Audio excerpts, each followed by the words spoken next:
नमस्कार विद्यार्थी मित्रांनो, आपल्या सर्वांचं स्वागत आहे महाराष्ट्र नर्सिंग ऑफिसर्स या यूट्यूब चॅनलमध्ये.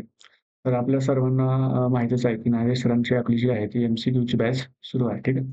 पण खूप मुलांचे आम्हाला मेसेज होते की सर थिअरी आणि एम-सी-क्यू अशी कंबाईन बॅच सुरू करा. त्याच्यामुळं आमचं थिअरी पण काय होईल, मजबूत होईल. कारण खूप लोकांचा थिअरी जो आहे तो बेसिक खूप कच्चा आहे. त्यासाठी आपण हे ब्रह्मास्त्र सीरीज घेऊन आलेलो आहे. या सीरीजमध्ये तुम्हाला थिअरी आणि एम-सी-क्यू दोन्हीची पण परिपूर्ण तयारी करून घेतली जाईल. आणि ही जी सीरीज आहे तुमच्या सर्व कॉम्पिटिटिव्ह नर्सिंग एक्झामसाठी इम्पॉर्टंट असेल. म्हणजे ते एन-ओ-आर-सी असू दे, ई-एस-आय-सी किंवा सी-आर-बी, आर-आर-बी किंवा अदर कुठल्याही सेंट्रल गव्हर्नमेंटच्या आणि महाराष्ट्र स्टेट गव्हर्नमेंटच्या जेवढ्या कुठल्याही एक्झाम आहेत, त्या सर्वांसाठी ही सीरीज आहे ती तुम्हाला उपयोगी ठरणार आहे. तर या व्हिडिओला लाईक करा आणि ही जी व्हिडिओ आहे सर्व तुमच्या मित्रांपर्यंत शेअर करायला विसरू नका. तर आपण अगोदर थिअरीपासून सुरू करणार आहोत आणि त्याच्यानंतर त्या टॉपिकचे एम-सी-क्यू पण बघणार आहोत. जेणेकरून तुमचं थिअरी आणि एम-सी-क्यू हा दोन्ही पण बेस पक्का होणार आहे. आणि ही सीरीज पूर्णपणे तुमची मराठीमध्ये असणार आहे. ठीक आहे. पूर्ण मराठीमध्ये असल्यामुळे तुम्हाला तुमच्या लँग्वेजमध्ये कंटेंट मिळेल आणि तुम्हाला तुमच्या लँग्वेजमध्ये कंटेंट मिळाल्यामुळे तुम्हाला जी एक्झाम आहे ती क्रॅक करण्यासाठी नक्कीच मदत होणार आहे. तुम्ही बघू शकता की राजस्थानची जी मुलं आहेत, ती कुठल्याही एक्झाम क्रॅक करतात आणि सर्वात जास्त कुठल्याही तुम्ही एक्झाम घ्या, कुठल्याही सेंट्रल गव्हर्नमेंटची एक्झाममधून घ्या. तुम्हाला त्या एक्झाममध्ये सर्वात जास्त मुलं तुम्हाला सिलेक्टेड जे आहेत, ते राजस्थान गव्हर्नमेंटची दिसतील. त्याचं एकमेव कारण म्हणजे त्या मुलांना तिथल्या त्यांच्या लोकल लँग्वेजमध्ये नॉलेज मिळतं. त्यांचं त्यांना कंटेंट मिळतोय. राजस्थान कोटामध्ये गेलं तर सगळे नर्सिंगचे क्लासेस सगळे तिथेच आहेत आणि त्या मुलाला त्याचा बेनिफिट त्याच्यामुळेच होतो, की त्यांना त्यांच्या लँग्वेजमध्ये सगळा कंटेंट मिळतोय आणि हाच बेनिफिट आपल्या स्टुडंट्सला व्हावा, आपल्या मराठी मुलांना व्हावा, यासाठी आपण ही सीरीज आहे ती फक्त मराठीमध्ये ठेवणार आहोत.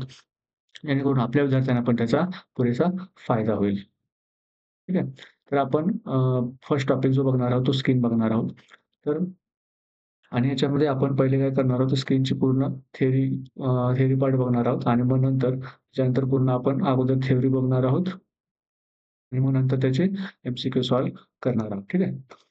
तर स्किन जो आहे, तो तुमचा फर्स्ट पॉइंट आहे. लार्जेस्ट ऑर्गन आहे. बॉडीमधला सर्वात लार्जेस्ट ऑर्गन जर कुठला विचारला, तर तुमचा आहे तो स्किन. ठीक आहे. त्यानंतर जर सरफेस एरिया जर विचारला याचा, तर 15 ते 20 स्क्वेअर फीट हा स्किनचा सरफेस एरिया असणार आहे. पूर्ण बॉडीवर जर तुमच्या स्किनचा सरफेस एरिया विचारला, तर 15 ते 20 स्क्वेअर फूट असणार आहे. आणि जर स्किनचं वजन, फक्त जर स्किन आपण बाजूला केली, त्याचं वजन 9 पाउंड 9 एल-बी-एस किंवा 4 के-जी किंवा 4000 ग्राम. ओके. 4000 ग्राम एवढं वजन येणार आहे. जर ऑप्शनमध्ये हे नसेल, तर 7% ऑफ बॉडी वेट. ठीक आहे. तुमचं जेवढं बॉडीचं वजन आहे, त्याच्या 7% तुमचं काय असणार आहे, स्किनचं वजन असणार आहे. ठीक. त्यानंतर स्किनचे जे आहेत ते प्रामुख्याने 3 लेयर बघायला मिळतात. ठीक आहे. 3 लेयर बघायला मिळतात. एक आहे तुमचा सर्वात आउटर मोस्ट जो आहे तो एपिडर्मिस. एपिडर्मिस काय आहे? आउटर मोस्ट आहे. त्यानंतर तुमचा डर्मिस येतो. त्यालाच आपण ट्रू स्किन सुद्धा म्हणतो. हं. ट्रू स्किन म्हणतो आणि त्याच्यानंतर तुमचा येतो हायपोडर्मिस. त्याला आपण सबक्युटेनियस टिश्यू असं सुद्धा म्हणतो. ठीक आहे. हा डर्मिस वरचा डर्मिसच्या वर आहे म्हणून एपिडर्मिस, डर्मिसच्या खाली आहे म्हणून हायपोडर्मिस. ओके. इथपर्यंत क्लिअर आहे? कोणाला काही प्रॉब्लेम नाही? काय आहे? लार्जेस्ट ऑर्गन आहे. 15 ते 20 त्याचं स्क्वेअर फूट त्याची सरफेस एरिया आहे. त्याच्यानंतर त्याचं वजन जर बघायला गेलं तर 4 के-जी किंवा 9 पाउंड त्याचं वजन आहे. त्याच्यानंतर 7% ऑफ बॉडी वेट प्रत्येक माणसाच्या 7% वजनाच्या त्याच्या 7% हे स्किन असते आणि त्याचे 3 लेयर आहेत एपिडर्मिस, डर्मिस, हायपोडर्मिस. ठीक आहे. डर्मिसच्या वर आहे म्हणून त्याला एपिडर्मिस म्हटलं. डर्मिसच्या खाली आहे म्हणून त्याला आपण हायपोडर्मिस म्हटलं. इथपर्यंत समजलं? चला पुढे जाऊया. त्यानंतर डर्मिस एपिडर्मिस जो आहे, ठीक आहे. एपिडर्मिस. एपिडर्मिसचे सुद्धा लेयर्स असतात. एपिडर्मिसचे जे लेयर असतात त्यासाठी एक ट्रिक आहे. ते ट्रिक सांगतो तुम्हाला. Cola in great Germany. कुठली Germany? Great Germany. CO for cola, cola in great Germany म्हणजे काय? कोलाची एक फॅक्टरी आहे ती कुठे आहे? जर्मनीमध्ये आहे. कुठल्या जर्मनीमध्ये? ग्रेट जर्मनीमध्ये आहे. आणि हे याच सिक्वेन्सने लक्षात ठेवायचे कारण ही सगळ्यात आउटर तुमची लेयर आहे आणि ही सगळ्यात तुमची इनर लेयर आहे एपिडर्मिसची. एपिडर्मिसची म्हणतोय मी. एपिडर्मिसची सगळ्यात आउटर लेयर कुठली आहे? कॉर्नियम. ठीक आहे. हे कुठलं आहे? लुसिडम. ठीक आहे. त्याच्यानंतर कुठली येणार तुमची? ग्रॅन्युलोसम. आणि त्याच्यानंतर तुमची कुठली येणार आहे? जर्मिनॅटिव्हम. ठीक आहे. ह्या एपिडर्मिसच्या 4 लेयर आहेत. ठीक आहे सर. एपिडर्मिसच्या कुठल्या लेयर आहेत? 4 लेयर. कुठल्या? कॉर्नियम, लुसिडम, ग्रॅन्युलोसम, जर्मिनेटम. आता एकेकाचं काय आहे? तर कॉर्नियम काय आहे? तुमची सर्वात आउटर आहे. ठीक आहे. आउटर आहे. इथपर्यंत समजलं. ठीक आहे. त्याच्यानंतर ही काय होणार? आउटर आहे म्हणल्यावर तिचं टियर होणार. टियर होणार म्हणजे फाटल्या जाणार, रगडल्या जाणार, रब होणार. ओके. त्याच्यानंतर शेड होणार म्हणजे गळून पडणार घासून-घासून. ठीक आहे. त्याच्यानंतर ही जी लेयर आहे कॉर्नियम ही काय होते? Later replaced by replaced by replaced by germinative layer. Corneum काय होते? काही कालांतराने जर्मिनेटिव्ह लेयरने त्याला रूपांतरित होते. त्याच्यानंतर जे लुसिडम आहे, लुसिडम आहे. नावात आहे बघा लुसिडम म्हणजे काय? ट्रान्सल्युसंट आहे. ओके. ट्रान्सल्युसंट आहे. ट्रान्सल्युसंट आहे आणि हे कुठं असते फक्त पाम आणि सोलला असते. कुठं असते? पाम आणि सोल. पाम म्हणजे काय? हाताच्या तळव्याला आणि सोल म्हणजे काय? पायाच्या तळव्याला. ठीक आहे. तुम्ही हाताच्या तळव्याच्या आणि पायाच्या तळव्याचे जे सेल्स आहेत त्या जर बघितल्या तर तुम्हाला थोड्याशा बाकी स्किनपेक्षा त्याचा वेगळा कलर असतो. का वेगळा कलर असतो? कारण त्या ट्रान्सल्युसंट लेयर आहे म्हणून. त्याच्यानंतर आहे आपलं ग्रॅन्युलोसम. ठीक आहे. ग्रॅन्युलोसम. ग्रॅन्युलोसम याच्यामध्ये काय असते? केरॅटो हायलाइन केरॅटो हायलाइन नावाचे ग्रॅन्युल्स असतात. केरॅटो हायलाइट्स नावाचे ग्रॅन्युल्स असतात. ते काय असतात? Precursor precursor of केरॅटिन. केरॅटिन हे तुमच्या नेलमधलं एक नेल किंवा तुमच्या हेअरमधलं एक इम्पोर्टंट प्रोटीन आहे. ते प्रोटीन जे आहे ते त्याच्यापासून बनलेलं असतं. म्हणजेच केरॅटिनचे काय आहे? हे प्रिकर्सर आहे. प्रिकर्सर म्हणजे काय? एखाद्या कुठल्याही प्रॉडक्टचा एखादा प्रिकर्सर असतो म्हणजे त्या प्रॉडक्टपासून तो प्रॉडक्ट बनलेला असतो. ठीक आहे. त्यानंतर आहे तुमचा जर्मिनेटिव्हम लेयर. तर जर्मिनेटिव्हम जो आहे ना, तो इनरमोस्ट लेयर आहे. इनरमोस्ट लेयर कुणाचा इनरमोस्ट? Of epidermis. एपिडर्मिसचा इनरमोस्ट लेयर आहे. आता जर्मिनेटिव्हमध्ये तुम्हाला काय बघायला मिळतं? तुम्हाला बघायला मिळतं मेलॅनोसाइट आणि तुम्हाला बघायला मिळतात केरॅटिनो केरॅटिनोसाइट. मेलॅनोसाइट काय प्रोड्यूस करतात? तर मेलॅनिन. हे मेलॅनिन काय आहे तुम्हाला माहीत असेल. काय आहे? एक पिगमेंट आहे, जे की काय करतं तुमच्या स्किनला कलर देण्याचं काम करतं. ओके. स्किनला कलर देण्याचं काम मेलॅनिन करतं. तर मला सांगा, ज्यांच्यामध्ये मेलॅनिन जास्त आहे, ओके. ज्यांच्यामध्ये मेलॅनिन जास्त आहे, त्यांच्या स्किनचा कलर कसा असणार आहे? डार्क असणार आहे. ज्यांच्यामध्ये मेलॅनिन कमी असणार आहे, त्यांच्या स्किनचा कलर कसा असणार आहे? डार्क. कसा असणार आहे? थोडासा डल असणार आहे किंवा व्हाईट असणार आहे. आणि ज्यांच्यामध्ये मेलॅनिन ॲब्सेंट असतो, त्यांना एक डिसऑर्डर होते. ओके. एक डिसऑर्डर होतो. कुठला डिसऑर्डर होतो? तर आमचा आपण अल्बिनिझम. अल्बिनिझम. इथले काही-काही पेशंट बघितले असतील तर खूप गोरेपान दिसतात. एवढे की त्यांच्या केस वगैरे, भुवया वगैरे, त्यांचे ओठ सगळं सगळं तुम्हाला एवढं गोरं दिसते. ती जी लोकं असतात त्यांना एक जेनेटिक डिसऑर्डर असतो त्याला आपण अल्बिनिझम असं म्हणतो. ठीक आहे.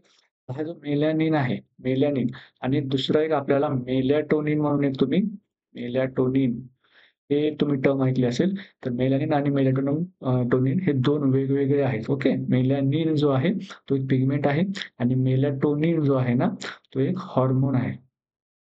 एक हॉर्मोन आहे, जो की आपली sleep wake cycle sleep wake cycle sleep wake cycle जी आहे, ती काय करतो? कंट्रोल करतो. स्लीप वेक सायकलला कंट्रोल करून करणारा कोण आहे? मेलाटोनिन आहे. ओके. आणि आता ही जी तुमची जर्मिनेटिव्ह लेयर होती, जर्मिनेटम जी जर जर्मिनेटिव्ह नॅटिव्हम जी लेयर होती, तिचे परत 2 लेयर असतात. त्याच्यात 2 सब लेयर असतात. एकीचं नाव आहे बेसाली आणि दुसरीचं नाव आहे स्पिनोसम. स्पिनोसम ओके. या जर्मिनॅटिव्हमच्या 2 लेयर आहेत, बेसाली आणि स्पिनोसम. ठीक.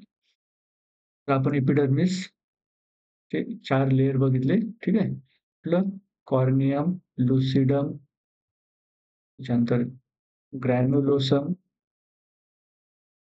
आणि जर्मिनॅटिव्हम. आणि जर्मिनॅटिव्हमचे परत 2 बघितले, बेसाली आणि स्पिनोसम. इथपर्यंत ठीक आहे. त्याच्यानंतर जे एपिडर्मिस आहे, तुमचं जे एपिडर्मिस आहे, ते थिकेस्ट कुठं असतं? हा एक्झामला येणारा क्वेश्चन आहे. ठीक आहे. हा तुमचा एक्झामला येणारा क्वेश्चन आहे. थिकेस्ट कुठं असतं? तर पाम आणि सोलला. त्याच्यानंतर थिनेस्ट कुठं असतं? तुमचं ग्लास पेनिस. ग्लास पेनिसला थिनेस्ट असतं आणि अजून कुठं असतं? तर आयलिडला थिनेस्ट असतं. तर नेक्स्ट आपण बघितलं होतं की किती लेयर असतात स्किनला? एपिडर्मिस, डर्मिस आणि हायपोडर्मिस. ठीक आहे. तर एपिडर्मिस आपलं कव्हर झालेलं आहे. आता आपण डर्मिस बघूया. डर्मिस.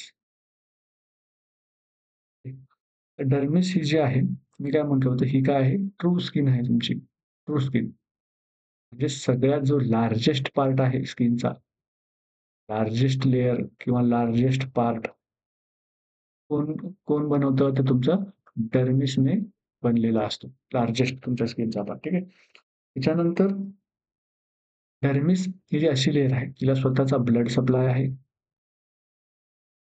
ठीक आहे. तिला स्वतःचा नर्व्ह सप्लाय आहे.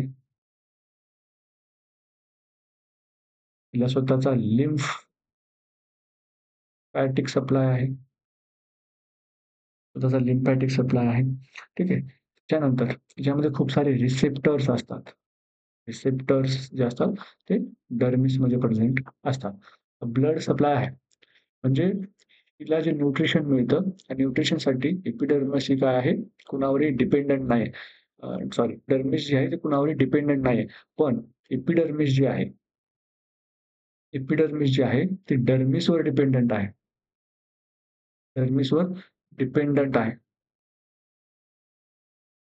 डर्मिसवर डिपेंडंट आहे. का? कारण एपिडर्मिसमध्ये शिकवताना मी तुम्हाला कुठेही सांगितलं नव्हतं, की एपिडर्मिसला ब्लड सप्लाय असतो म्हणून.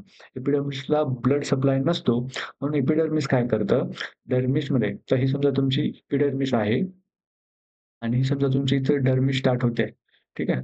तर ह्याच्यामध्ये एपिडर्मिस काय करतं, इथे एक इंटरलॉकिंग पॅटर्न तयार करतं आणि ह्या इंटरलॉकिंग पॅटर्नमधून डर्मिस लेयर जी आहे, ठीक आहे, हे तुमचं एपिडर्मिस आणि ही तुमची खालची डर्मिस. तुम्ही काय करता, इंटरलॉकिंग पॅटर्नमध्ये न्यूट्रिशन ऑब्झॉर्ब करतं वर. ठीक आहे. आणि ह्या इंटरलॉकिंग पॅटर्नमुळे काय होतं माहिती आहे, डर्मिस पॅपिले नावाचे एक हे छोटे-छोटे स्ट्रक्चर्स तयार होतात, रिजेस तयार होतात आणि या रिजेसला डर्मिस पॅपिला असं म्हणतात किंवा रेटी रिजेस असं म्हणतात. रेटी रिजेस असं म्हणतात आणि हे रेटी रिजेस किंवा ह्या डर्मिस पॅपिला जे असतात, ते रिस्पॉन्सिबल असतात कशासाठी? तर फिंगरप्रिंटसाठी. ठीक आहे. तर आता आपल्याला नवीन सिलेबसनुसार फॉरेन्सिक फॉरेन्सिक सायन्स ॲड झालंय आपल्याला. ज्यांना माहीत नसेल त्यांनी जाऊन बघा, की नवीन नर्सिंगच्या सिलेबसमध्ये फॉरेन्सिक सायन्स ॲड झालेला आहे आणि फॉरेन्सिक सायन्समध्ये फिंगरप्रिंटचा रोल हा खूप इम्पोर्टंट आहे. त्यामुळं इथून क्वेशन यापुढे येणं खूप जास्त शक्यता आहे. त्यामुळे हे लक्षात ठेवा, की डर्मिस पॅपिली किंवा रेटी रिजेसमुळे जे आपल्या हाताचे फिंगरप्रिंट्स आहेत, ते त्याच्यामुळे बनतात आणि हे काय आहे, तर डर्मिस आणि एपिडर्मिसच्या मध्ये एक इंटरलॉकिंग आहे, एक जंक्शन आहे. त्याच्यामुळे हे रेटी रिजेस बनतात, हे डर्मिस पॅपिले बनतात आणि त्याच्यामुळे आपल्याला एक युनिक फिंगरप्रिंट आपल्याला प्रत्येकाला मिळत असतो. ठीक आहे. त्यानंतर अ, आज आपण बघितलं, की ब्लड सप्लाय डर्मिसला असतो, एपिडर्मिसला नसतो. त्याच्यामुळं एपिडर्मिस हे डर्मिसवर डिपेंडंट असतं. इथपर्यंत ठीक आहे. त्यानंतर आपण काय बघतोय, की नर्व्ह सप्लाय. डर्मिसला नर्व्ह सप्लाय असतो. ठीक आहे. नर्व्ह सप्लाय असतोय म्हणून काय होणार, जर तुम्ही कुठलीही तुम्हाला प्रिक वगैरे झाली, तर तुम्हाला त्याचं पेन होणार. प्रिक वगैरे झाली तर काय होणार तुम्हाला? पेन होणार. आणि हे कुणामुळे होणार? कारण डर्मिसमध्ये नर्व्ह सप्लायच्या एंडिंग्स आहेत. लिम्फॅटिक सप्लाय पण डर्मिसमध्ये असतो. त्याच्यामुळे जे लिम्फॅटिक ड्रेनेज आहे ते डर्मिसमध्ये होतं आणि रिसेप्टर्स आहेत. खूप रिसेप्टर्स कुठले रिसेप्टर्स आहेत? तर तुमचे पेनचं रिसेप्टर आहे, तुमचा थर्मलचा रिसेप्टर आहे. ठीक आहे. पेनचा रिसेप्टरचा नॉसिसेप्टर्स म्हणतो आपण. थर्मल म्हणजे काय आहे? तुमच्या हीटचा रिसेप्टर आहे. म्हणून जेव्हा कधी तुम्हाला भाजलं जातं किंवा एखाद्या गरम पाण्यामध्ये तुम्ही हात टाकला जातो, तुम्ही लगेच विथड्रॉल करून देता. काय विथड्रॉल करून देता? कारण तुमच्या डर्मिसमध्ये थर्मल रिसेप्टर्स आहेत. ठीक आहे. त्याच्यानंतर तुमचे टचसाठीचे रिसेप्टर्स आहेत. तुमच्या प्रेशरसाठीचे रिसेप्टर्स आहेत. टचसाठीचे कुठले रिसेप्टर्स आहेत? त्याचे 2 खूप इम्पोर्टंट नाव आहेत बघा. एक आहे मेकेल रिसेप्टर. मेकेल रिसेप्टर जो आहे, तो जे ब्लाइंड लोक आहेत, blind peoples, okay. Blind people ज्यांना दिसत नाही, ती लोकं काय करतात, ह्या मेकेल रिसेप्टरच्या द्वारे त्यांचं जे सेन्सेशन आहे ते चालतं. हे खूप हायली सेन्सिटिव्ह रिसेप्टर्स असतात. त्याच्यामुळे जे ब्लाइंड लोक आहेत त्यांच्यासाठी खूप इम्पोर्टंट असे रिसेप्टर असतात. ते मेकेल रिसेप्टर असतात. डायरेक्ट एम-सी-क्यू येऊ शकतो, की ब्लाइंड पीपल जे असतात ते कुठले रिसेप्टर्स वापरून त्यांचं टच सेन्सेशन त्यांचं काम करतं. तर मेकेल रिसेप्टर, ठीक आहे. त्याच्यानंतर अजून एक रिसेप्टर आहे आपलं टचचा, त्याला म्हणतात मेजनर्स रिसेप्टर. रिसेप्टर. मेजनर्स रिसेप्टरचं काय काम आहे? जेव्हा तुम्ही कंटिन्युअस एखादे स्टिम्युलस जेव्हा तुम्हाला कंटिन्युअसली टच करत असते. तर काही वेळानंतर काय होतं, की त्या स्टिम्युलसमुळे आपल्याला टच होणं हे काय होतं, नाहीसं होऊन जातं. फॉर एक्झाम्पल तुम्ही जेव्हा ड्रेस घालता, ओके. जेव्हा तुम्ही क्लोथ्स घालता, तुम्हाला दिवसभर त्या क्लोथ्सचा टच जाणवतो का? टच जाणवतो का? टच जाणवतो का?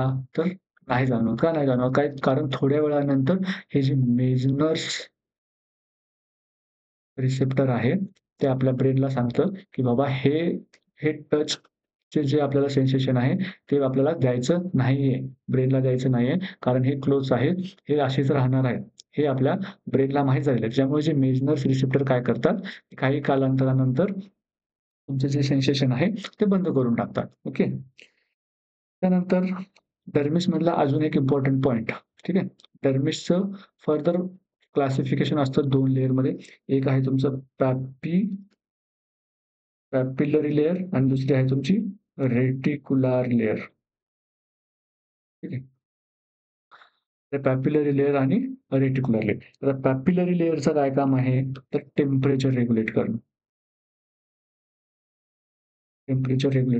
स्किन एक खूप इम्पोर्टंट रोल प्ले करते टेम्परेचर रेग्युलेट करण्यामध्ये. ठीक आहे. त्याच्यामुळे जे कन्व्हेक्शन, नंतर कंडक्शन ह्या टर्मिनॉलॉजीज तुम्ही मे बी ऐकल्या नसतील किंवा ऐकल्या असतील. ठीक आहे. कन्व्हेक्शन म्हणजे काय होतं जेव्हा 2 मीडियम असतात. हा फर्स्ट मीडियम आहे आणि हा सेकंड मीडियम आहे. इथून जेव्हा समजा हीट जाते, ही हीट जेव्हा इथून जाते, जेव्हा ही एअरच्या करंट इथे एअर आहे, तर त्याला आपण काय म्हणतो कन्व्हेक्शन म्हणतो.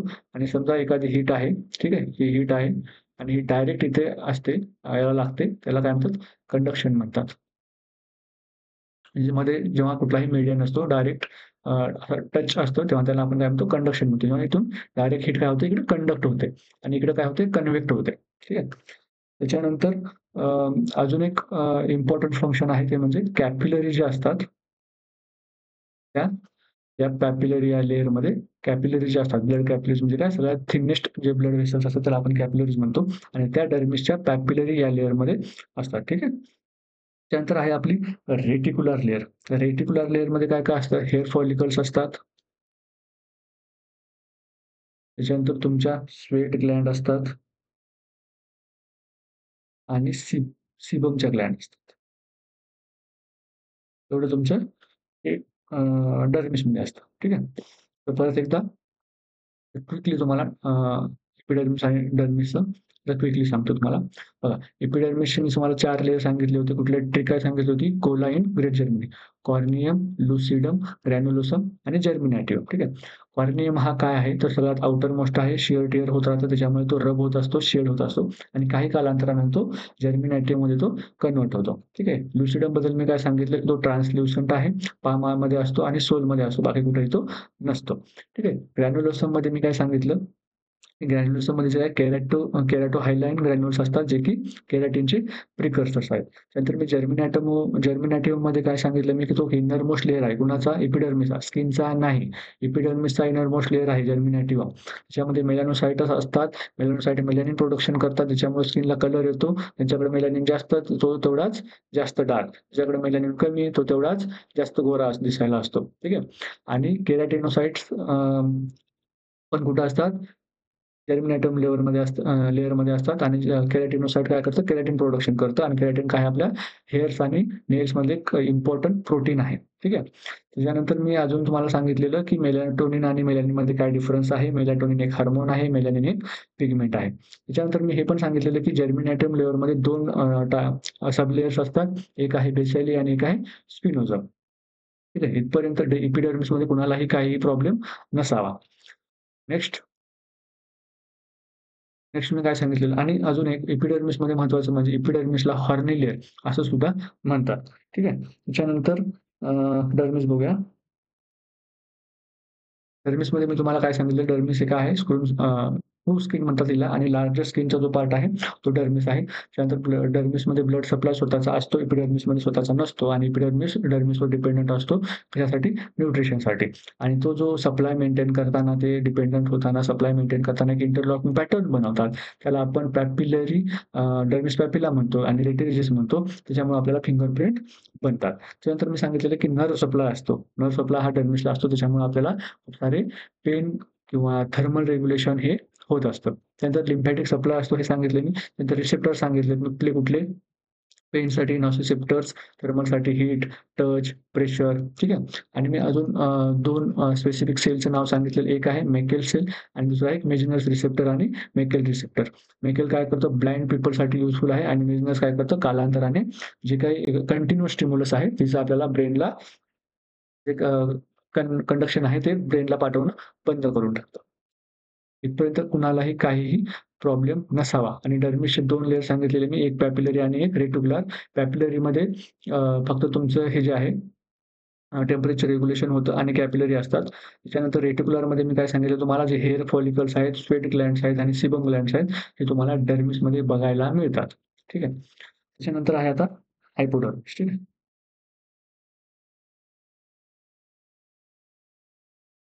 हायपोडर्मिसला आपण also known as subcutaneous tissue.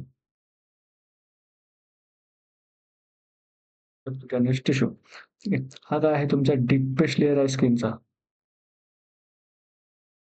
Deepest layer of skin आहे. एक कुशनसारखं काम करतो हा लेयर. कुशनसारखं का काम करतो? कारण याच्यामध्ये ॲडिपोज टिश्यू, त्यानंतर फॅट असतं. ॲडिपोज टिश्यू आणि फॅट असतं आणि कोलॅजन असतं. ठीक आहे. ॲडिपोज टिश्यू काय असतं? ॲडिपोज टिश्यू आणि हे फॅट असतं. याच्यामुळे काय होतं? एक कुशनसारखं काम करतं आणि कोलॅजन काय करतं? वॉटर रिटेन्शन करतं. वॉटर रिटेन्शन करतं. त्याच्यामुळे पण काय होतं, की तुमच्या बॉडीमध्ये तिथं कुशनसारखं ते काम करतं. ठीक आहे. त्यानंतर जे आपण सबक्युटेनियस जे इंजेक्शन देतो, ते आपण हायपोडर्मिस या लेयरमध्ये देत असतो. हायपोडर्मिस लेयरमध्ये आपण सबक्युटेनियस इंजेक्शन देतो. कुठलं इंजेक्शन? सबक्युटेनियस इंजेक्शन. ओके. सिंपल आहे. तुम्हाला फक्त लेयरची नावं लक्षात राहिली पाहिजे. बाकीचं तुम्हाला त्यांच्या नावामध्ये बरंच काही समजून जाणार आहे. ठीक आहे. त्याच्यानंतर आपण स्किन आहे. स्किनचे आपण फंक्शन्स बघणार आहोत. सगळ्यात पहिलं फंक्शन जे आहे ते आहे प्रोटेक्शन. स्किन आपल्याला प्रोटेक्ट करते. कुठून कुणापासून प्रोटेक्ट करते? एक थर्मल ठीक आहे. थर्मल प्रोटेक्शन करतं. त्याच्यानंतर यूव्ही रेजपासून प्रोटेक्शन करतं. बॅक्टेरियापासून प्रोटेक्ट करतं. बॅक्टेरियापासून कसं प्रोटेक्ट करतं? काय मेकॅनिझम आहे? बॅक्टेरियापासून प्रोटेक्ट करतं का? कारण स्किन हे एक मेकॅनिकल बॅरियर म्हणून काम करतं. कुठलं बॅरियर? मेकॅनिकल बॅरियर म्हणून काम करतं आणि बॅक्टेरियाची जी एंट्री आहे, ती एंट्री होऊ देत नाही बॉडीमध्ये. ठीक आहे. त्याच्यानंतर दुसरं काम काय करतं स्किन? फॅट स्टोरेज करतं. सबक्युटेनियस टिश्यू आहे, जो ॲडिपोज टिश्यू आहे, तो खूप ॲडिपोज टिश्यू जो आहे, तो पूर्ण एक फॅटी लेयर आहे, जी की फॅट स्टोअर करते आणि 3 म्हणजे एनर्जी स्टोरेज.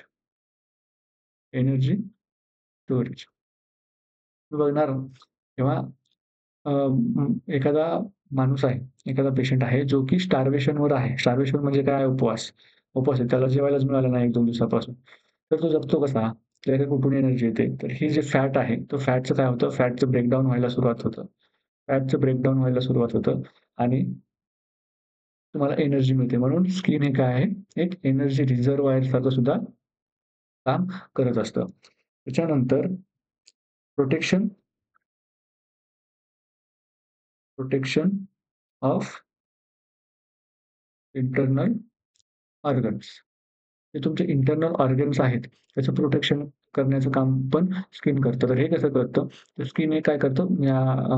हायपोडर्मिस सांगताना तुम्हाला सांगितलंय, एक कुशनसारखं काम करतं. कारण याच्यामध्ये ॲडिपोज टिश्यू आणि फॅट असतात. त्याच्यामुळे ऑर्गनच्या वर एक कुशनसारखी लेयर तयार होते आणि जेव्हा जर तुम्हाला कुठून जरी एखादी एक्सटर्नल इंजुरी झाली, तर ते इंजुरी ॲब्सॉर्ब करण्याचं काम जे आहे, ते तुमचं स्किन करत असतं. त्याच्यानंतर व्हिटॅमिन डी प्रोडक्शन. ठीक आहे. खूप इम्पोर्टंट काम आहे. Vitamin D production. व्हिटॅमिन डीचं जे प्रोडक्शन आहे, ते पण स्किनमध्ये होतं. जेव्हा स्किन काय होते, सनलाईटच्या कॉन्टॅक्टमध्ये येते. सनलाईटच्या कॉन्टॅक्टमध्ये जेव्हा स्किन येते, तेव्हा काय होतं, व्हिटॅमिन डी हा रि व्हिटॅमिन डी हा तिथे प्रोडक्शन होत असतं. ठीक आहे. प्रोडक्शन होतं व्हिटॅमिन डीचं. ठीक आहे. आता मी एक 2 मिनिटांमध्ये रिवाईज करतो. काय-काय आपण हे केलेलं आहे. आतापर्यंत काय-काय झालंय. आपलं आतापर्यंत 3 लेयर झालेत. एपिडर्मिस, डर्मिस आणि हायपोडर्मिस आणि आपण फंक्शन बघितलेलं. फंक्शनमध्ये आपण काय बघितले? प्रोटेक्शन बघितले, त्यानंतर फॅट स्टोरेज बघितले, एनर्जी स्टोरेज बघितले, त्याच्यानंतर इंटर्नल ऑर्गनचं स्टोरेज बघितले, सॉरी प्रोटेक्शन बघितले आणि व्हिटॅमिन डीचं प्रोडक्शन सुद्धा होत असतं. त्याच्यानंतर अजून काय आहे? Sensory function. Sensory function.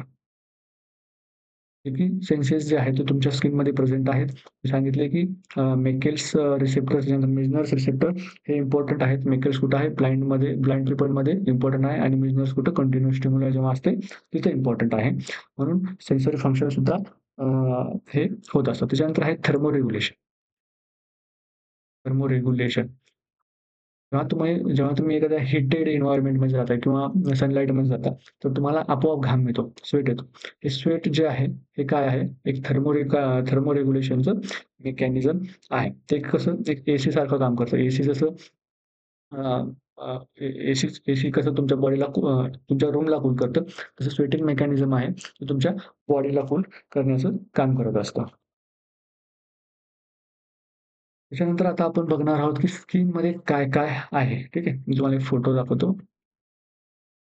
ही फोटो बघा. लेयर्स ऑफ स्किनमध्ये तुम्हाला दिसेल, की हे जे एपिडर्मिस आहे, ठीक आहे. डर्मिस आहे आणि हायपोडर्मिस आहे. सर्वप्रथम तुम्हाला वर बघा, हे तुमचं एपिडर्मिस आहे. इथपासून इथपर्यंत हे तुमचं एपिडर्मिस आहे. हे तुमचे काय आहेत? रेटे रिजेस आहेत. ओके. हे तुमचे रेटे रिजेस आहेत. हे तुमचं वर इथपासून इथपर्यंत हे सगळं एपिडर्मिस आहे. यामध्ये स्ट्रॅटम कॉर्नियम, लुसिडम, ग्रॅन्युलोसम आणि हे जर्मिनॅटम आहे. जर्मिनॅटिव्हम. ठीक आहे. जर्मिनॅटमचे 2 सब लेयर सांगितले मी स्पिनोझम आणि बेसॅलिक. तर ही डर्मिस बघा. डर्मिसमध्ये तुम्हाला ही जी ग्लँड आहे, ही स्वेट ग्लँड आहे. ठीक आहे. ही स्वेट ग्लँड आहे. हे तुमचे हेअर फॉलिकल्स आहेत आणि ही सिबॅशियस ग्लँड इथे आहे. त्यानंतर हा हायपोडर्मिस आहे. इथे तुम्हाला ब्लड व्हेसल वगैरे हे तुमच्या ब्लड व्हेसल, लिम्फॅटिक ड्रेनेज हे सगळं तुम्हाला इथे बघायला मिळेल. हे बघा. या पिक्चरमध्ये तुम्हाला क्लिअरली दिसेल. ही तुमची ब्लड व्हेसल आहे. ठीक आहे. ब्लड व्हेसल्स आहेत. ते हायपोडर्मिस आहे. इथून इथपर्यंत एपिडर्मिस आहे. इथपर्यंत तुम्हाला ब्लड सप्लाय दिसतो. पण इथून दिसत नाहीये. ठीक आहे. हे तुमचे रेटिरेजेस होते. हे रेटिरेजेस. इथून वर तुम्हाला ब्लड सप्लाय नसतो. त्याच्यामुळे ह्या स्ट्रक्चरमधून एपिडर्मिस जो आहे तो ब्लड सप्लाय घेत असतो आणि हा कुठला पार्ट आहे? हा डर्मिस पार्ट आहे. ही तुमची स्वेट ग्लँड आहे ही तुमची स्वेट ग्लँड आहे आणि हिची डक्ट इथे ओपन होत आहे. ठीक आहे. आणि हे हेअर फॉलिकल्स आहेत. हे तुमचे हेअर फॉलिकल आहे तुमचा हा हेअर फॉलिकल आहे आणि ही तुमची सिबॅशियस ग्लँड आहे. ठीक आहे. ही स्वेट ग्लँड आहे आणि ही सिबॅशियस ग्लँड आहे. स्वेट ग्लँडची जी डक्ट आहे ती डायरेक्ट इथे ओपन होते सेपरेट आणि सेबॅसियस ग्लॅंडची जी डक्ट आहे ना, ती हेअरच्या फॉलिकलमध्ये ओपन होते. कुठं? हेअरच्या फॉलिकलच्या नेकवर ओपन होते. ठीक आहे. आता इथून पुढे आपण इम्पोर्टंट पार्ट बघणार आहोत. ते म्हणजे स्किनमध्ये काय-काय असतं. स्किन. ठीक आहे. स्किनचे जे आहे अपेंडेजेस. अपेंडेजेस म्हणजे पार्ट्स. अपेंडेजेस कुठले-कुठले आहेत? सर्वात फर्स्ट जो आहे तुमचा सेबॅसियस ग्लॅंड.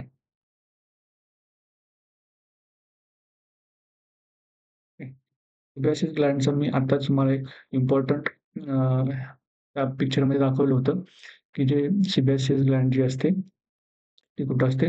जिथे-जिथे हेअर फॉलिकल्स असतात, तिथे-तिथे सेबॅसियस ग्लॅंडची ओपनिंग असते. हेअर फॉलिकल्स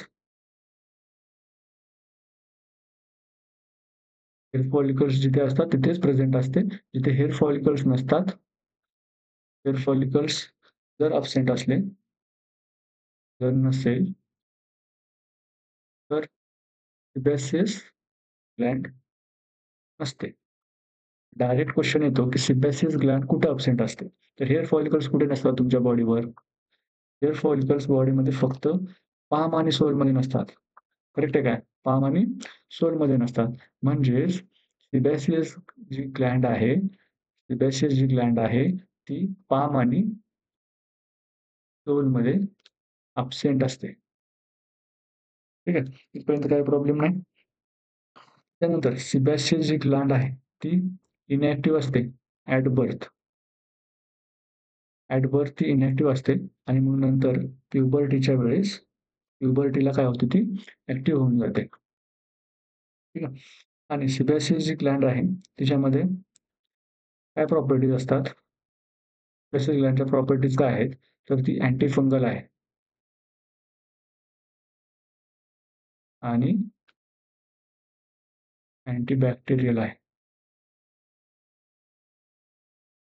सेबॅसियस ग्लॅंड एक्सेसिव्ह म्हणजे जास्त प्रोडक्शन कुठे मिळतं? तर तुम्हाला ॲक्झिलामध्ये मिळतं. त्यानंतर मॉस पेल्विसमध्ये मिळतं. सेबॅसियस ग्लॅंड जास्त ॲक्टिव्ह कुठे असते? तर ॲक्झिला आणि मॉस पेल्विसमध्ये ॲक्टिव्ह असते. ठीक आहे. त्याच्यानंतर ते तुमचे हेअर फॉलिकल्स, समजा तुमचा आता हा हेअर फॉलिकल्स होता. ओके. आणि इकडून तुमची ही सेबॅसियस ग्लॅंडची डक्ट इकडे ओपन होत होती आणि हे हेअर फॉलिकल्स होते तुमचे आणि ही तुमची सेबॅसियस ग्लॅंड होती. या दोघांना कलेक्टिव्हली पिलोसेबॅसियस पिलोसेबॅसियस युनिट असं म्हणतात. जे hair fall hair follicles plus sebaceous gland याला आपण काय म्हणतो? पिलोसेबॅसियस युनिट. पिलोसेबॅसियस युनिट जे आहे ते आपण त्याला म्हणतो. त्याच्यानंतर अपेंडेजेसमध्ये तुमचं दुसरा पॉइंट काय आहे? अपेंडेजेस म्हणजे स्वेट ग्लँड. ठीक आहे. स्वेट ग्लँडमध्ये 2 टाइप आहेत. स्वेट ग्लँडमध्ये 2 टाइप आहेत. एक आहे एक्राईन ग्लँड आणि दुसरे आहे अपोक्राईन ग्लँड. एक्राईन आणि अपोक्राईन असे स्वेट ग्लँडचे 2 टाइप्स आपल्याला बघायला मिळतात. तर एक्राईन म्हणजे काय आहे? एक्राईन ज्या ग्लँड आहेत आपल्याला थ्रूआउट बॉडी सगळीकडे बघायला मिळतात आणि अपोक्राईन जे आहे तर तुम्हाला ॲक्झिला, त्यानंतर मॉन्स प्यूबिस, त्याच्यानंतर स्काल्प, त्यानंतर अम्बिलिकस इथेच फक्त बघायला मिळतात. त्यानंतर एक्राईन जी ग्लँड आहे ॲक्टिव्ह सिन्स बर्थ आणि अपोक्राईन जी ग्लँड आहे ती काय होते? ॲक्टिव्ह ॲट प्युबर्टीला ॲक्टिव्ह होऊन जाते. ठीक आहे. आणि प्युबर्टीला ॲक्टिव्ह कुणाच्या इन्फ्लुअन्समध्ये होते? याला ॲक्टिव्ह कोण करतं? तर जे सेक्स हार्मोन्स आहेत. सेक्स हार्मोन्स अपोक्राईन ग्लँडला apocrine sex hormone activates activates apocrine gland. Okay. Sex hormone जर तुमच्याकडे डेफिसिट असतील पेशंटमध्ये तर अपोक्राईन ग्लॅंड त्याच्यामध्ये पण डेफिसिट सिक्रेशन देणार. त्याच्यानंतर याची जी एक्राईन ग्लॅंड आहेत, एक्राईन ग्लॅंडची डक्ट जी आहे, डक्ट कुठे ओपन होते? तर एपिडर्मिसमध्ये डायरेक्टली ओपन होते. आणि अपोक्राईन ग्लॅंडची जी डक्ट आहे ना, ती neck of hair follicles, neck of hair फॉलिकलला ओपन होते. ठीक आहे. त्याच्यानंतर मॅमरी ग्लॅंड जी आहे, मॅमरी ग्लॅंड, मॅमरी ग्लॅंड किंवा breast gland. Okay. Breast gland is modified apocrine gland. Mammary gland आहेत त्या मॉडिफाईड अपोक्राईन ग्लॅंड्सच आहेत. त्याच्यानंतर आपण बघणार आहोत थर्ड अपेंडेजेस, ते म्हणजे हेअर फॉलिकल. स्किनमध्ये स्वेट ग्लॅंड, त्यानंतर सिबेसियस ग्लॅंड आणि हेअर फॉलिकल हे 3 गोष्टी सोडून दुसरं काहीही नाही. हे फक्त 3 अपेंडेजेस जे आहेत ते तुमच्या स्किनच्या लेयरमध्ये आहेत.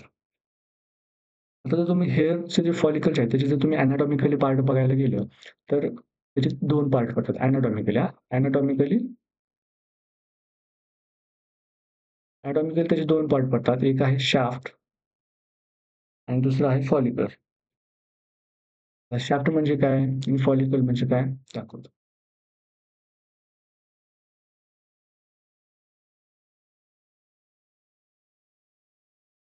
हे जे आहे तुमचा जे बॉडी एपिडर्मिसच्या वर जे तुम्हाला एवढा जो पोर्शन दिसतोय, जो की तुम्हाला व्हिजिबल आहे. हा व्हिजिबल पोर्शन पूर्ण हा काय झाला तुमचा शाफ्ट झाला. ठीक आहे. हा तुमचा शाफ्ट झाला आणि जो तुमचा स्किनच्या लेयरच्या मध्ये एम्बेडेड आहे. ठीक आहे. म्हणजे आत रुतलेला आहे. हा रुतलेला आतला पार्ट त्याला काय म्हणायचं तर फॉलिकल म्हणायचं. जो दिसणारा पार्ट आहे त्याला शाफ्ट म्हणायचं आणि जो पार्ट आपल्याला दिसत नाहीये त्याला आपण फॉलिकल्स म्हणायचं. ठीक आहे.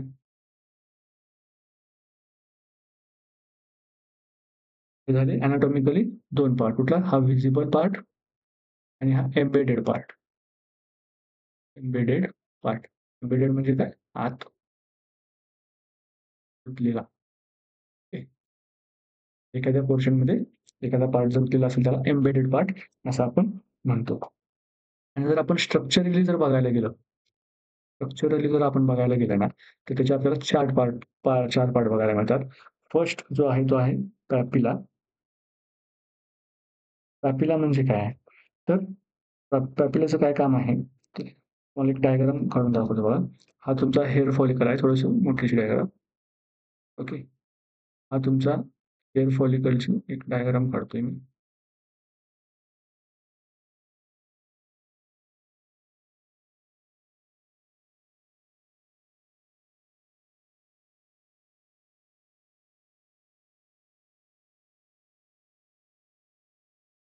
हे तुमचं एपिडर्मिसची ही तुमची स्किनची लेयर आणि इथून पुढे तुमचा असा हा केस असतो. ओके. हा आहे तुमचं हेअर असतं. ओके. हा तुमचा हेअर आहे. म्हणजे हा काय झाला तुमचा हा शाफ्ट झाला. हा एवढा पार्ट शाफ्ट आहे आणि हा खालचा हा जो पार्ट आहे, तो काय आहे? तो फॉलिकल आहे. आता या फॉलिकलमध्ये हे बघा, हा जो तुम्हाला मी एकदम खाली जो शेवटी छोटासा पार्ट काढलाय, हा जो पार्ट काढलाय, याला आपण काय म्हणतो पॅपिला. त्या पॅपिलाचं काय काम आहे माहिती आहे तुम्हाला? न्यूट्रिशन. न्यूट्रिशन हे त्याचं मेजर काम आहे आणि हा जो आहे तो लोवेस्ट पार्ट आहे. कुणाचा? कुणाचा लोवेस्ट पार्ट आहे? तर फॉलिकलचा. फॉलिकलचा लोवेस्ट पार्ट आहे. त्याच्यानंतर इथे एक हा पार्ट असतो. ठीक आहे. त्याला आपण म्हणतो मॅट्रिक्स. मॅट्रिक्स काय आहे? तो जो लोएस्ट पार्ट ऑफ बल्ब आहे. लोएस्ट पार्ट ऑफ बल्ब आहे आणि त्याच्यामध्ये काय आहे? मॅक्सिमम त्याच्यामध्ये काय साठलेलं आहे तर मॅक्सिमम फॉलिकलचं जे मॅक्सिमम न्यूट्रिशन आहे, ते सगळं न्यूट्रिशन त्या मॅट्रिक्समध्ये असतं. हा पूर्ण बल्ब. ठीक आहे. आणि हा जो आहे तो पूर्ण तुमचा बल्ब आहे. हा तुमचा पॅपिला होता. ठीक आहे. हा तुमचा बल्ब आहे आणि हा तुमचा मॅट्रिक्स. हे जो मी रेड रेड इथं पूर्ण हे केलंय, हा तुमचा मॅट्रिक्स होता. ठीक आहे. बल्बमध्ये काय आहे, हा जो बल्ब आहे नंबर 3 चा आपला, हा जर्मिनॅटिव्हम लेयरमध्ये प्रेझेंट असतो. ठीक आहे. आणि हा एक largest part of hair follicle. विसरू नका. जर आपण लोएस्ट पार्ट म्हटलं तो पॅपिला होता, लार्जेस्ट पार्ट हा बल्ब होता. त्याच्यानंतर आहे आपला बल्ज. हा आहे आपला पार्ट बल्ज. ठीक आहे. हा आपला मिड पार्ट असतो. बल्ज जो असतो तो आपला मिड पार्ट असतो. आणि जेव्हा कुठे हेअर फॉलिकल्सला काहीही प्रॉब्लेम होतो, तेव्हा रिपेअर करण्यासाठी रिस्पॉन्सिबल हाच असतो. म्हणजे जेव्हा तुमचे केस गळतात, जर तुमचा बल्ज खराब असेल, ओके, बल्ज BULDGE, एक बल्ज. जेव्हा तुमचा बल्ज खराब होतो, तेव्हा तुमच्या हेअर्सचं रिपेअर जे आहे, ते हेअर्सचं रिपेअर होत नाही आणि त्याच्यामुळे काय होतं, टक्कल पडतं.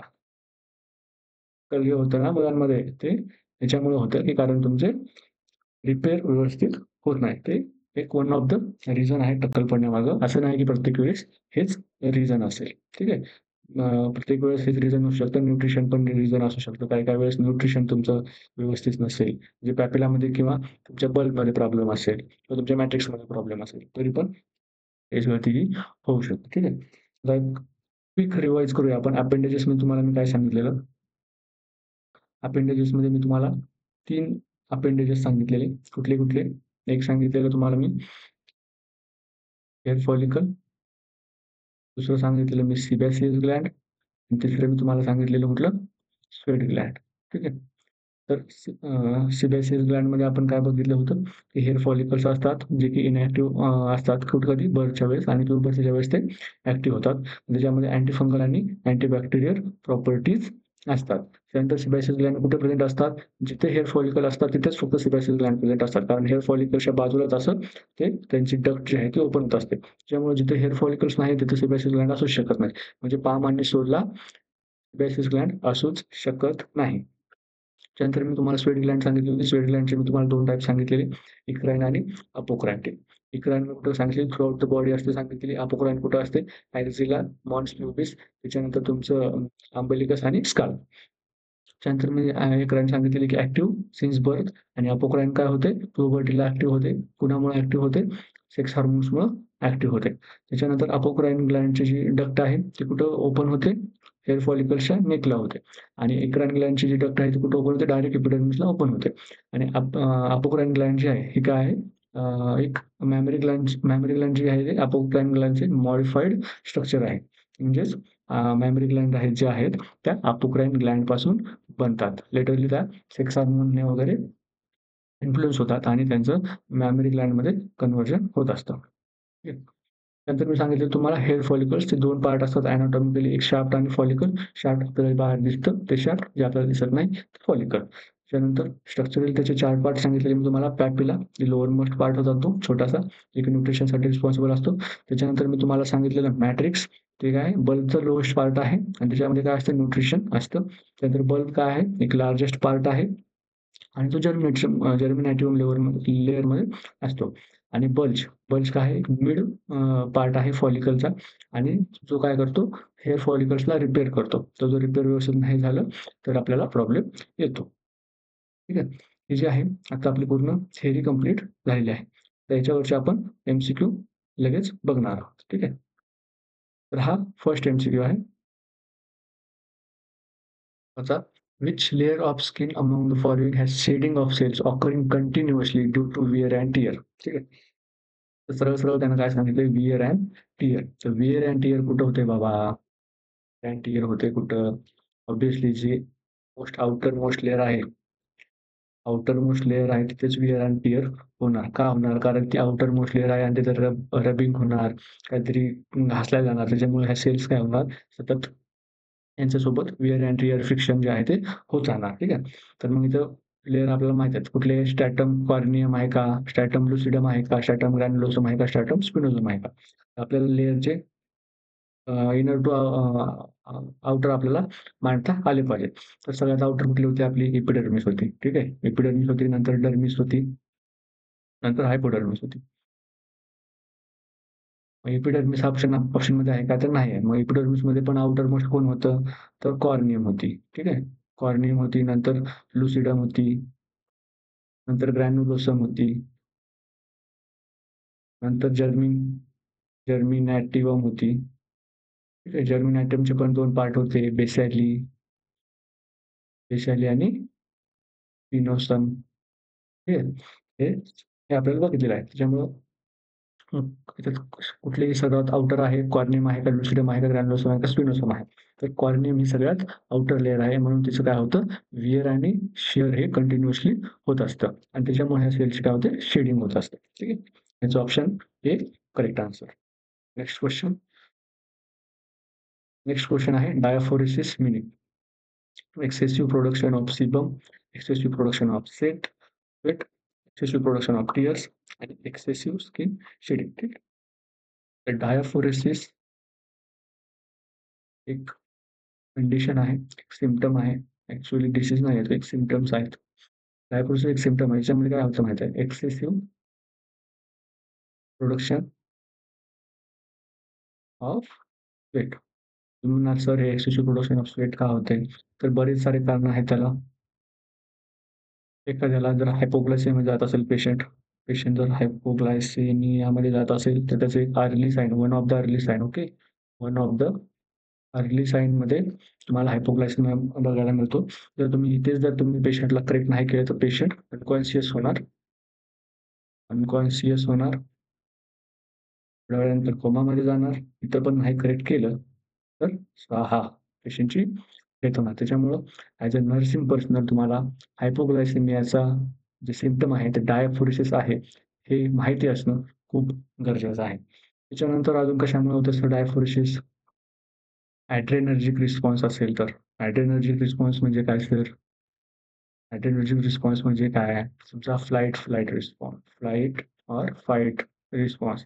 हा काय असतो? जेव्हा तुमच्या पुढे एखादा वाघ येतो, तेव्हा तुम्हाला जो घाम येतो, तो कुणामुळे येतो? तुमच्या बॉडीमध्ये एकदम सडन ॲड्रेनालिन सर्ज झाल्यामुळं तुम्हाला एक्सेसिव्ह स्वेटिंग बघायला मिळते आणि त्याला आपण डायफोरेसिस असं म्हणतो. ठीक आहे. त्यामुळे याचा आन्सर काय असणार आहे? एक्सेसिव्ह प्रोडक्शन ऑफ स्वेट हे करेक्ट आन्सर. नेक्स्ट आहे average different layer of skin from outward to inward. आपल्याला माहिती आहे सर्वात आउटर कुठले आहे? कॉर्नियम, त्याच्यानंतर आहे लुसिडम, त्याच्यानंतर आहे ग्रॅन्युलोसम, त्याच्यानंतर आहे जर्मिनॅटिव्हम. ठीक आहे. मग हे काय म्हणतं, ही या साईडच्या कुठल्या आहेत? ह्या आउटवर्ड आहेत म्हणते. ठीक आहे. या साईडच्या इनवर्ड आहेत म्हणते. आउटवर्ड टू इनवर्ड आहे म्हणजे जी फर्स्ट आहे ती सर्वात आउटवर्ड दिली आहे प्रत्येक ऑप्शनच्या. हे आउटवर्ड आणि ह्या इनवर्ड. तर याच्यामध्ये काय दिलंय, की ही सर्वात इनवर्ड आहे म्हणतोय. हा ऑप्शन इथेच गेला. ठीक आहे. कॉर्नियम आपल्याला सगळ्यात आउटवर्ड आहे माहित आहे. त्याच्यानंतर इथं बघा काय म्हणतंय, की कॉर्नियमच्या अगोदर लुसिडम आहे म्हणतंय. ही पण ऑप्शन गेला आणि इथं पण काय म्हणते, कॉर्नियमच्या अगोदर लुसिडम आहे म्हणतंय. हा पण ऑप्शन गेला. म्हणजेच ऑप्शन ए काय असणार आहे आपला करेक्ट आन्सर असणार आहे. नेक्स्ट क्वेश्चन आहे तुमचा वेट ऑफ स्किन. पहिला ऑप्शन आहे 5 KG, 7% of body weight, 10 KG आणि कांट बी प्रिडिक्टेड. मी तुम्हाला सांगितलेलं किती असते? 4 केजी. 4 केजी ऑप्शनमध्ये आहे का? नाही आहे. दुसरा ऑप्शन काय आहे? 7%. 7% आहे का? हो, बरोबर आहे. 7% ऑफ बॉडी वेट. ठीक आहे. समजा फॉर एक्झाम्पल इथे जर असा क्वेश्चन असता, वेट ऑफ स्किन, पहिला ऑप्शन असता 4 केजी, दुसरा ऑप्शन असता 7% ऑफ वेट, तिसरा ऑप्शन असता 10 केजी आणि फोर्थ ऑप्शन असा समजा 15 केजी. ठीक आहे. तर काय केलं असतं तुम्ही? कारण 4 केजी पण बरोबर आहे आणि 7% ऑफ बॉडी वेट हे पण बरोबर आहे. आणि ऑप्शन ए एंड बी असं काही आपल्याकडे ऑप्शन नाही. आपल्याला दोन्हीपैकी एक तर ए करायचं किंवा एक तर बी करायचं. दोन्हीपैकी एक करायचं. तर अशा वेळी तुम्ही काय करणार? 7% ऑफ बॉडी वेटला याला आपण काय देणार? फर्स्ट प्रायोरिटी देणार. ओके. फर्स्ट प्रायोरिटी जी आहे ती 7% ऑफ बॉडी वेटला देणार. 4 केजीला आपण देणार नाही कारण हे एजमध्ये कमी जास्त होऊ शकतं. पण 7% हे जे आहे हे कॉन्स्टंट राहणार आहे. त्यामुळं 7% ऑफ बॉडी वेट या क्वेश्चनचा आन्सर असणार. ठीक आहे. Largest organ of human body liver, skin, heart, intestine. ठीक आहे. Option B skin. Next question. Match the following. आजकाल असे क्वेश्चन विचारतात. हे वाले question largest organ of the body हे क्वेश्चन आजकाल कोणी विचारत नाही. आजकाल असे क्वेश्चन्स विचारतात. ठीक आहे. Lucidum layer, corneum layer, basalis layer आणि रेटिक्युलर लेयर. लिस्ट 2 मध्ये काय आहे? Rapid cell division, deep region of dermis, layer of dead cell आणि ट्रान्सल्युसेंट सेल. ठीक आहे. लुसिडम आपल्याला माहिती आहे ट्रान्सल्युसेंट आहे का? कारण ही पाम आणि सोलमध्ये असते. हे मी सांगितलेलं आहे आणि त्याच्या लुसिडम पासून आपण ट्रान्सल्युसेंट हे आपण अगोदर लक्षात ठेवलेलं होतं. त्यामुळे लुसिडमचं ट्रान्सल्युसेंट म्हणजे 1चं 4 साइडला लिहून ठेवा. पर्नियम. पर्नियम काय आहे? आउटर मोस्ट लेयर आहे. ओके. आउटर मोस्ट लेयर आहे, रब होत असते, शेड होत असते. याच्यामध्ये डेड सेल्स असतात. आणि याचं 3 बाजूला 3 लिहून ठेवा. बेसाली. बेसाली काय आहे? आणि रेटिक्युलर बघा. बेसाली आणि रेटिक्युलर आता 2 ऑप्शन आहेत आपल्याला रॅपिड सेल डिव्हिजन आणि डीप रिजन ऑफ डर्मिस. हे आपल्याला काय माहिती आहे की रेटिक्युलरचं हे आहे आणि याचं ऑब्व्हियसली हे असणार आहे. म्हणजे बेसालीमध्ये रॅपिड सेल डिव्हिजन होतं. ठीक आहे. रेटिक्युलरचं 2 आणि याचे 4, 3, 1, 2 कुठं ऑप्शन आहे? Option number C. Next question.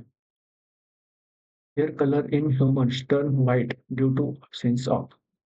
हेअरसाठी hair colour जो आहे त्याला पण रिस्पॉन्सिबल कोण आहे? तर कोण आहे? मेलॅनिन. मेलॅनिन हा एक पिगमेंट आहे जो हेअर कलरसाठी पण रिस्पॉन्सिबल आहे. ठीक आहे. पण त्याच्यामध्ये ह्युमन टर्न्स व्हाईट आपल्याला क्वेश्चन काय विचारला की कशामुळे व्हाईट होतात? केस जे आहे ती व्हाईट कशामुळे होतात? ठीक आहे. मेलॅनिनचं मेलॅनिनचं जर प्रोडक्शन कमी झालं तर काय होणार? हेअर व्हाईट होणार. ठीक आहे. Next question. Melanin responsible for skin colour secreted in. तुम्हाला सांगितलेलं मेलॅनिन जो आहे तो रिस्पॉन्सिबल आहे फॉर स्किन कलर. पण कॉर्नियम आणि लुसिडम ग्रॅन्युलोसम आणि जर्मिनेटो हे काय आहेत? सगळे एपिडर्मिसचे लेयर आहेत. ठीक आहे. मेलॅनिन कोण सिक्रेट करतं? मेलॅनोसाइट नावाच्या सेल आहेत. ह्या सेल मेलॅनिन सिक्रेट करतात. ठीक आहे. आणि ह्या कुठं असतात? जर्मिनॅटिव्हम लेयरमध्ये असतात. हे मी तुम्हाला सांगितलेलं आहे. अजून काय असतं जर्मिनॅटिव्हमध्ये? केरॅटिनोसाइट असतात. ओके. केरॅटिनोसाइट हे पण जर्मिनॅटिव्हम लेयर असतात. त्याच्यामध्ये ऑप्शन डी.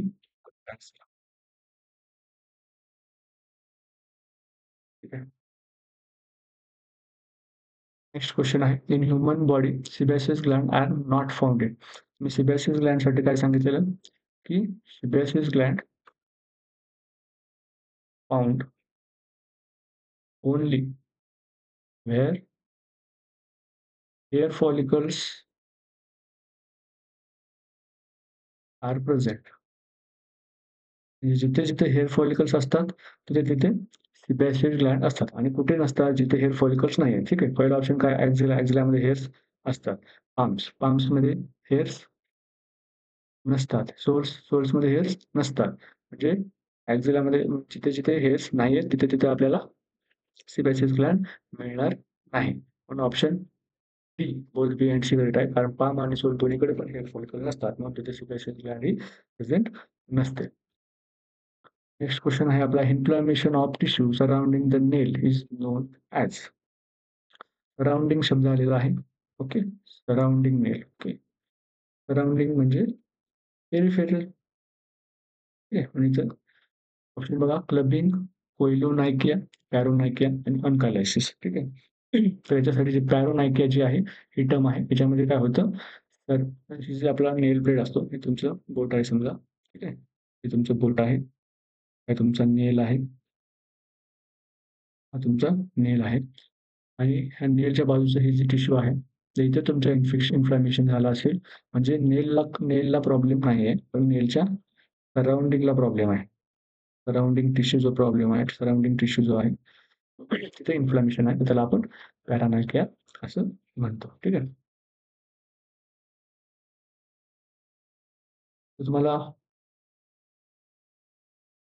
जर तुम्हाला व्हिडिओ आवडला असेल, ठीक आहे. व्हिडिओला लाईक करा, सबस्क्राईब करा आणि चॅनलला शेअर करा आणि पुन्हा एकदा अशाच व्हिडिओसोबत आपण लवकरच मिळणार आहोत. Thank you.